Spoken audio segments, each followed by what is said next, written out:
राजनीतिक गलियारों में जिस तरह से गर्मा गर्मी चल रही है, उस गर्मा गर्मी के अंदर एक बात स्पष्ट है कि अब जो भी बिहार का सीएम होगा वो बिहार के विकास को किस तरह से देखेगा। मगर फिलहाल आज हम जिस टॉपिक पे बात करने वाले हैं वो है निशांत कुमार, जो नीतीश कुमार के बेटे हैं। आज वह पार्टी को ज्वाइन करने वाले हैं। उसको लेकर आज हमारे साथ युवा प्रदेश जो है वो जुड़ने वाले हैं संदीप ठाकुर। उनसे हम जानेंगे कि क्या निशांत कुमार जो पार्टी ज्वाइन करेंगे आज, उसके बाद उनकी क्या मानसिकता रहेगी और किन चीज़ों के ऊपर कार्य करेंगे। सर, पहले तो मेरा आपका चैनल पे स्वागत है। बहुत बहुत धन्यवाद। आप जेडीयू के प्रदेश सचिव हैं और आज महासचिव हैं, और आज निशांत कुमार पार्टी को ज्वाइन करने वाले हैं, तो आपका क्या वो मानसिकता रहेगी इस चीज़ को लेकर? पहले तो बहुत हर्ष का विषय है कि आज माननीय मुख्यमंत्री नीतीश कुमार जी के सुपुत्र, जिनको वर्षों से जदयू प्रदेश के सभी नेतागण और बिहार के युवा खास तौर से जिनकी इच्छा थी कि वो पार्टी ज्वाइन करें, बिहार को लीड करें, बिहार के युवाओं का नेतृत्व करें खास तौर से, तो आज हम लोगों के लिए गर्व का दिन है कि वो हम लोगों के काफ़ी संघर्ष के बाद वो आज पार्टी ज्वाइन कर रहे हैं। तो उनका स्वागत है और पार्टी के नेतृत्व का भी बहुत बहुत धन्यवाद। जो वर्षों से मांग चल रही थी उस पर पार्टी ने संज्ञान लिया और उनको पार्टी में आज जो है ज्वाइन कराया जा रहा है। इसके लिए निशांत जी को भी बहुत बहुत बधाई, जो उन्होंने युवा नेतृत्व का नेतृत्व करने के लिए ये भार जो है अपने कंधे पर लिया है। तो ये आज का दिन जो है युवा जेडीयू के लिए ही नहीं, पूरे बिहार प्रदेश के लिए और जदयू नेतृत्व के लिए, जदयू के नेताओं के लिए, जदयू के कार्यकर्ताओं के लिए बहुत ही सौभाग्य का दिन है कि आज निशांत कुमार जी पार्टी ज्वाइन कर रहे हैं और हम लोगों का नेतृत्व करने के लिए आगे बढ़ रहे हैं। मगर एक फोटो सोशल मीडिया बड़ा तेज़ी से वायरल हो रहा है, जिसमें निशांत कुमार अपने पिताजी के पैर छूते हुए हैं, और एक फ़ोटो दूसरा जो है उसमें दोनों पिताजी का और बेटे जी का जो फोटो है उसको एक रोने वाला आर्टिस्टिक फॉर्म में दिखाया जा रहा है, जिसके बाद वो एक पोस्ट पे लिखा जाता है कि पापा मेरा क्या होगा। तो इसको लेके क्या लगता है कि निशांत कुमार सच में कमज़ोर है, या लोगों के बीच में जो मानसिकता है वो कहीं ना कहीं उनको कमज़ोर करने का प्रयास की जा रही है? निशांत जी कहीं कमज़ोर नहीं है, और उनका क्या होगा क्या, वो नेतृत्व करने के लिए आ रहे हैं। कोई नेता का कुछ नहीं बिगड़ता है, ठीक, जनता तय करती है कि हमारे नेतृत्वकर्ता का किस तरह का भविष्य होगा। तो निशांत जी का नेतृत्व जो है वो बिहार के लिए बहुत ही बेहतरीन करने वाला है, और निशांत जी का कुछ बिगड़ने वाला नहीं है कि रोने की बात है। और सब लोग अपना अपने तरह से प्रतिक्रिया देते रहते हैं, उस पर कोई बात नहीं है।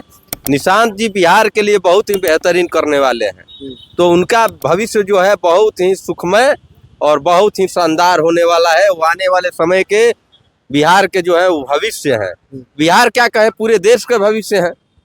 तो उनका भविष्य के बारे में उस तरह के जो लोग अगर इस तरह के दिखा रहे हैं कि कमज़ोर है, तो कमज़ोर नहीं है, वो बहुत ही मजबूत आदमी है। और इस तरह की कोई बात जो है जो चल रही है, ये सब बेकार की बातें हैं, अनर्गल है, इस पर कोई ज़्यादा दिलचस्पी लेने की कोई ज़रूरत नहीं है। आप भविष्य की बात कर रहे हैं, आप उनके विकास की बात कर रहे हैं, मगर मुझे ये बताइए, जहाँ परिवारवाद को ख़त्म करने के लोग बात करते हैं, वो परिवारवाद आज कहीं ना कहीं दिख भी रहा है। नीतीश कुमार पहले सीएम थे, अब डिप्टी सीएम के लिए निशांत कुमार को चयनित किया गया है, तो कहीं ये परिवारवाद नहीं दिख रहा? निशांत जी कहीं अभी डिप्टी सीएम के चेहरा घोषित नहीं हुए हैं, मगर खबरों में तो ये बात की जा रही है कि वो डिप्टी सीएम के तौर पे बतौर डिप्टी सीएम वो ज्वाइन करने वाले हैं। निश्चित तौर पर माननीय मुख्यमंत्री जी के बेटा हैं और सभी मीडिया वालों ने कयास लगा रहे हैं। हम लोग भी चाहते हैं कि भाई वो मुख्यमंत्री बने, हर किसी की इच्छा होती है, पार्टी का हर कार्यकर्ता चाहता है भाई कि वो मुख्यमंत्री की कुर्सी पर बैठे। पार्टी का शीर्ष नेतृत्व तो हमेशा, या पार्टी के नेता तो हमेशा चाहेंगे कि हमारे नेता जो है वो बड़े पदों पर जाएं।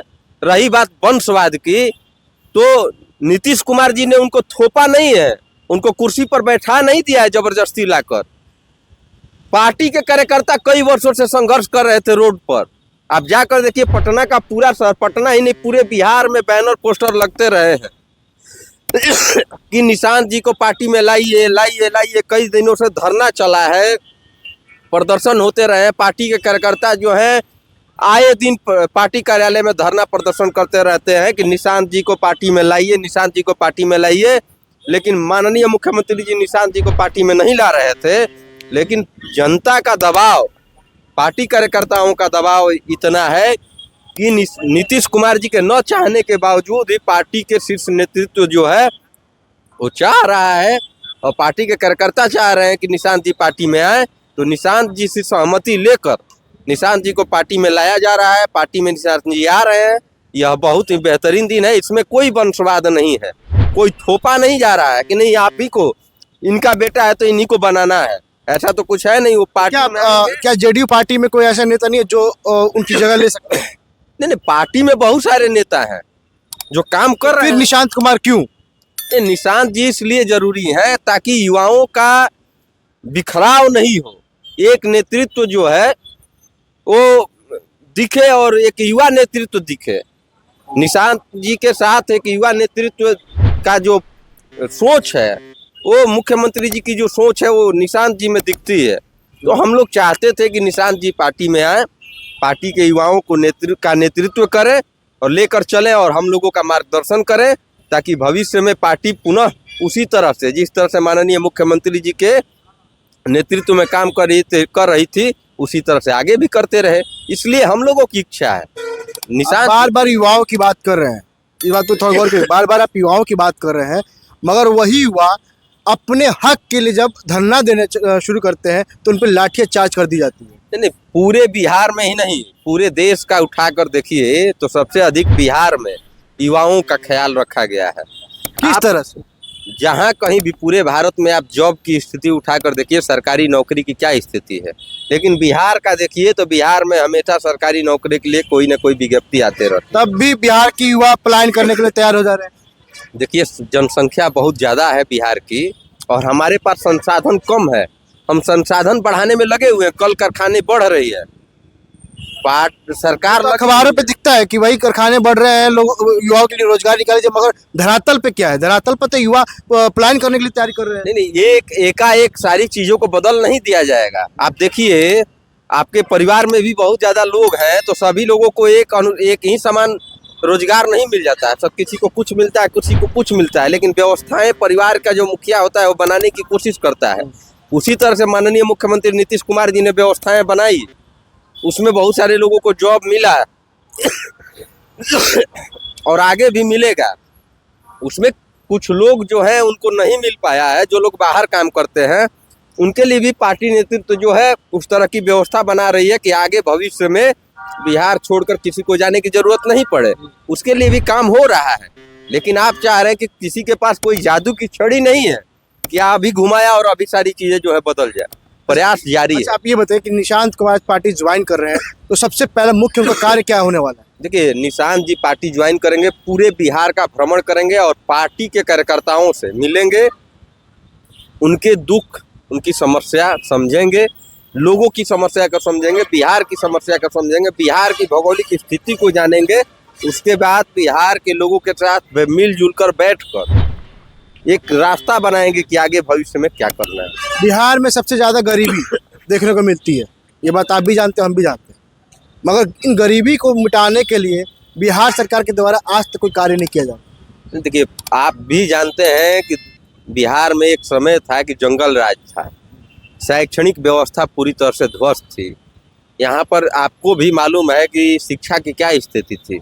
आज आप कहीं भी चले जाइए, गांव गांव तक स्कूल बन गए हैं, कॉलेज बन गए हैं, हर प्रखंड में आपको जाइएगा तो अब अभी हाल ही में मुख्यमंत्री जी ने स्नातक स्तरीय महाविद्यालयों को खोलने का आदेश दिया है, जो कि काम शुरू भी हो गया है।